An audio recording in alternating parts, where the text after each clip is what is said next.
This side Abhinandan Agarwal, Assistant Professor, Department of Physics, Poddar international college Jaipur. आज हम RC phase shift oscillator using open के बारे में discuss करेंगे। आरसी फेज शिफ्ट ऑसिलेटर्स में एक ऐसे ऑसिलेटर्स होते हैं जिनमें केवल आर रेसिस्टेंस और कैपेसिटर यूज़ होता है। आरसी फेज शिफ्ट ऑसिलेटर की फ्रिक्वेंसी लो होती है, इसीलिए इन्हें ऑडियो फ्रिक्वेंसी ऑसिलेटर्स भी कहते हैं। आरसी फेज शिफ्ट ऑसिलेटर में ओपन यूज़ करने पर बेनिफिट ये होता है कि इसकी जो फ्रिक्वेंसी होती है वो स्टेबल होती है, ये वेरी नहीं करती है। अपन आरसी सर्किट को फीडबैक सर्किट में यूज़ लेते हैं और एम्पलीफाई में अपन एक ओपन यूज़ में लेते हैं। एफएम में अपन एम्पलीफाई यूज़ लेते हैं और ये आपका यहाँ पे आरसी सर्किट यूज़ होता है। आरसी सर्किट्स को अपन एक फीडबैक पर्थ में यूज़ लेते हैं। जो आरसी फेज शिफ्ट ऑसिलेटर्स होते हैं वो एक साइन वेव जनरेट करते हैं और इनकी जो फ्रिक्वेंसी रेंज होती है वो 100 हर्ट्ज टू 1000 हर्ट्ज या 1 किलो हर्ट्ज तक होती है। एक बारखाउसेन क्राइटेरिया एक ऑसिलेटर्स के लिए open loop gain A beta is equal to 1 होना चाहिए, A amplify gain beta feedback factors हैं और फेज एंगल 0 डिग्री का होना चाहिए। तो यहाँ पर अपन को 0 डिग्री फेज एंगल क्रिएट करना है इनपुट और आउटपुट के बीच में। तो सबसे पहले अपन एक सिंगल आरसी सर्किट के बारे में स्टडी करते हैं जिसमें केवल एक सी और एक आर होता है। सिंपल एक आरसी सर्किट एक बैंड पास फिल्टर होते हैं और कुछ नहीं होते हैं। इस सी और आर सर्किट के अपन स्टडी करते हैं। यहाँ अपन output voltage V input voltage निकाली आर माइनस जे एक्सी की वैल्यू 1/ओमेगा c है, ये वैल्यू अपन ने यहाँ पे पुट की तो r/r माइनस जे 1/ओमेगा c। यहाँ पर r अपन ने कॉमन लिया, that means 1/1 minus J 1/r omega c आता है। ये अपनी v0/v आ गई। फेज एंगल निकालने के लिए 0 माइनस tan इनवर्स माइनस 1/ओमेगा c r ओमेगा 1/ओमेगा c is equal to xc, तो वी पुट xc/r। तो phase angle equal tan inverse xc/r। यहाँ पे अपन देखते हैं कि इस सर्किट में tan phase angle is equal to tan inverse xc/r। अगर मैं यहाँ पे xc की अपॉन r में r की वैल्यू को बिल्कुल नेगलेक्ट लूँ equal to approximate equal to 0, then इस फेज एंगल की वैल्यू 90 डिग्री हो जाएगी। दैट मीन्स ये सिंगल आरसी सर्किट मेरे पास 90 डिग्री का फेज एंगल क्रिएट करेगा। ये सिंगल आरसी सर्किट 90 डिग्री का फेज एंगल क्रिएट कर रहा है और अनदर आरसी सर्किट 90 डिग्री का फेज एंगल क्रिएट है, तो दैट मीन्स टोटल 180 डिग्री का फेज एंगल मेरे पास यहाँ पर मिल जाएगा।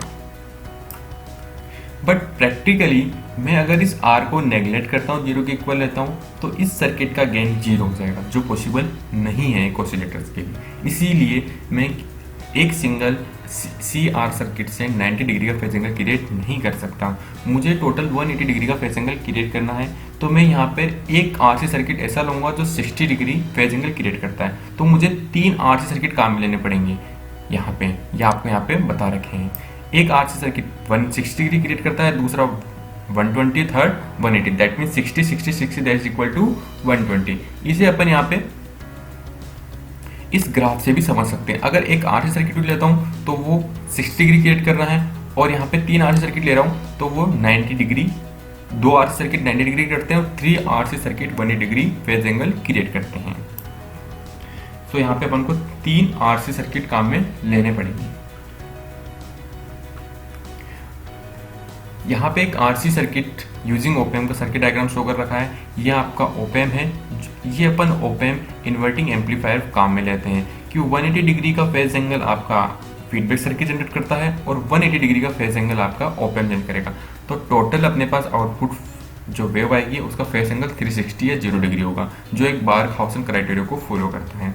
तो 180 डिग्री तो फेज एंगल आपका ये सर्किट कंप्लीट कर रहा है और 180 डिग्री आपका ओपैम्प जनरेट कर रहा है। दैट मीन्स आपकी output wave form 360 phase angle की आएगी, जो बारखाउसेन क्राइटेरिया फॉलो कर रहा है। 180 this circuit and 180 this circuit. यहाँ पे अपन जो ओपैम्प यूज ले रहे हैं वो इन्वर्टिंग का ले रहे हैं। इन्वर्टिंग इनपुट सिग्नल को 180 फेज एंगल में कन्वर्ट कर देता है और एम्पलीफाई कर देता है। यहाँ पे जो फीडबैक सर्किट अपन काम में ले रहे हैं उसका अटेन्यूएशन 1/29 है। तो दैट मीन्स अपने पास लूप गेन ए बीटा, अपने पास लूप गेन कितना होना चाहिए, ए बीटा, जो बारखाउसेन क्राइटेरिया है A beta is equal to 1। तो beta is equal to 1/29, A is equal to 29, that A beta is equal to 129। ये बारखाउसेन क्राइटेरिया है जो ऑसिलेटर को फॉलो करना मस्ट है। अपन यहाँ पे देखते हैं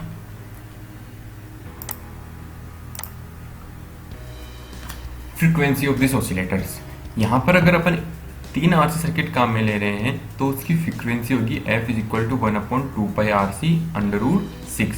यहाँ पे जो C और R के कॉम्बिनेशन है, यहाँ सभी C इक्वल है, इक्वल रेंज के अपन C ले रहे हैं। That means F is equal to 1/2πRC√6।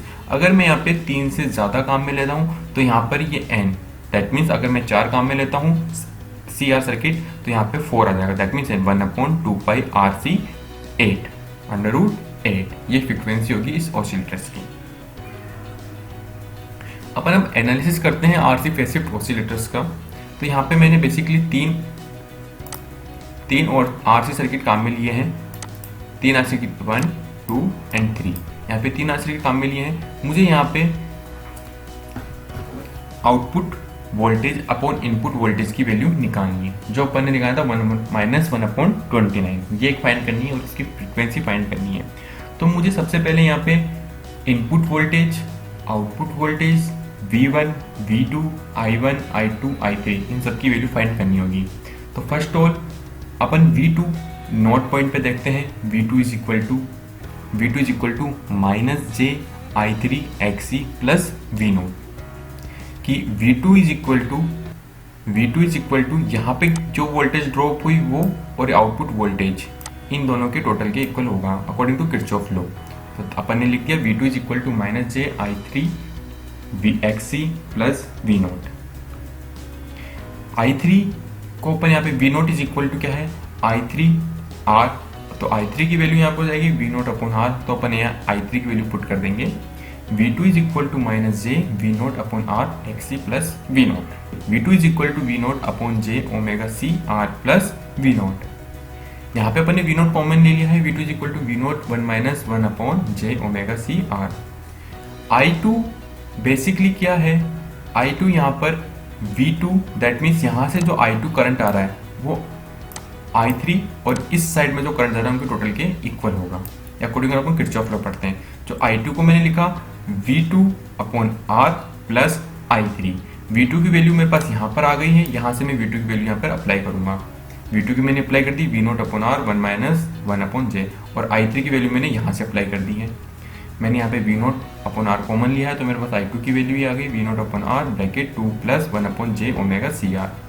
अब मैं जिस टाइप से V2 कैलकुलेट किया था उसी टाइप से अपन V0 कैलकुलेट करते हैं। तो V0 एनोड पॉइंट को अपन देखते हैं, इस वाले पॉइंट को।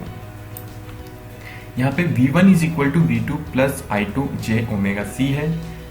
V1 की वैल्यू जाएगी V0 bracket 1/1/j⍵CR plus V0/R bracket 2 plus 1/j⍵CR bracket 1/j⍵C। यहाँ पे मैंने I2 की वैल्यू पुट कर दी है, यहाँ पे मैंने I2 की वैल्यू पुट कर दी है यहाँ से, और V2 की वैल्यू पुट कर दी है यहाँ से।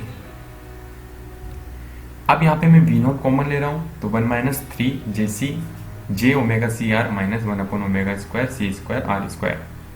तो जिस टाइप से अपन ने I2 निकाला था उसी टाइप से अपन I1 निकालेंगे।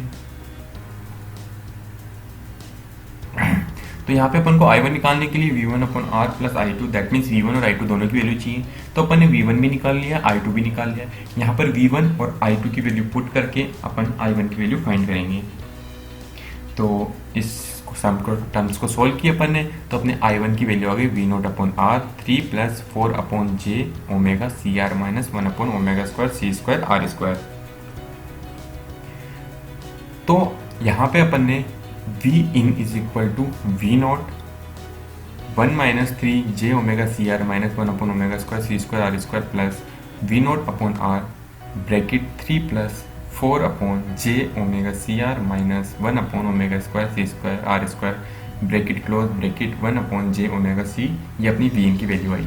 यहाँ से अपन Vin और V0 टर्म्स को सॉल्व करते हैं तो Vin और V0 की टर्म्स में हमारे पास ये इक्वेशंस आ जाती हैं। ये output voltage have be real part. यहाँ पे जो आउटपुट वोल्टेज होती है उसमें इमेजिनरी पार्ट नहीं होता है, लेकिन इस इक्वेशन अपने ये वाली टर्म्स और ये वाली टर्म्स दोनों में ही इमेजिनरी पार्ट आ रहा है। तो ये दोनों टर्म्स 0 के इक्वल होगी। तो दैट मीन्स अपन ने इन दोनों टर्म्स को 0 के इक्वल लिख दी। इसको सॉल्व किया अपन ने तो अपने पास ओमेगा की वैल्यू 1/RC√6 है। तो F is equal to 1/2 R C omega C. यहाँ ओमेगा की वैल्यू 2 एफ अपन ने यहाँ पे अप्लाई कर दी है।